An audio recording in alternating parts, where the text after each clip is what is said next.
To be humble and to be simple are two different things. You can be simple and proud. Just because you don't use an expensive phone does not mean you are humble. No, that is simplicity, not humility. Are we together? Let me tell you what humility is. Humility is a state where you perpetually acknowledge that outside of the help of God, you will not be able to attain whatever result that you have. It's a recognition that has an energy. It speaks that when people see you, though you are confident, are we together?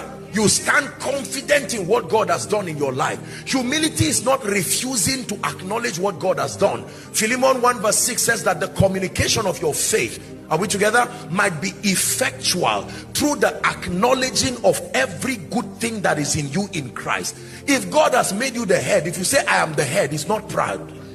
No, it's not pride. Are we together now? No matter how humble you want me to be, there are confessions I will never make. It's not humility, it's destruction. I won't program myself to death.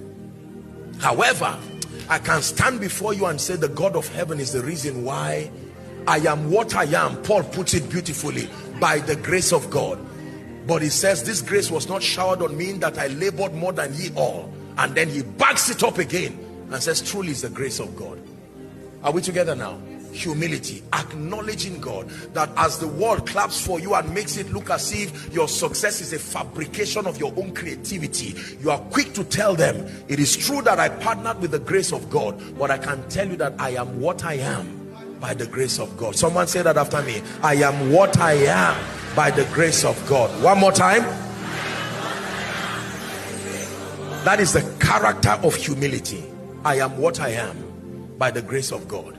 I am what I am by the grace of God. Paul puts it beautifully. He says, I can do all things. Arrogant statement. But then he says, through Christ. If he had stopped, we'll say, Abba, Paul, you can do all things. But he says, through Christ. You see, once you bring Jesus into the equation, you are safe. But once you keep him out, it becomes pride. It is true that God has lifted you, you are lifted. No matter how humble, you are lifted. If you are rich, you are rich. Are we together? If you are poor, you can be rich, you know, but if you are rich, you are rich. If you are blessed, you are blessed. Let the redeemed of the Lord say so. Period. If God has helped you, he has helped you. It's not a lie. Are we together? If God has lifted you, he has lifted you. However, you point men to him. You use that and point men to him. Pastor Nat puts it beautifully. He says, when you are done, take the glory. I am satisfied to just see you glorified. That is one of the most concise captures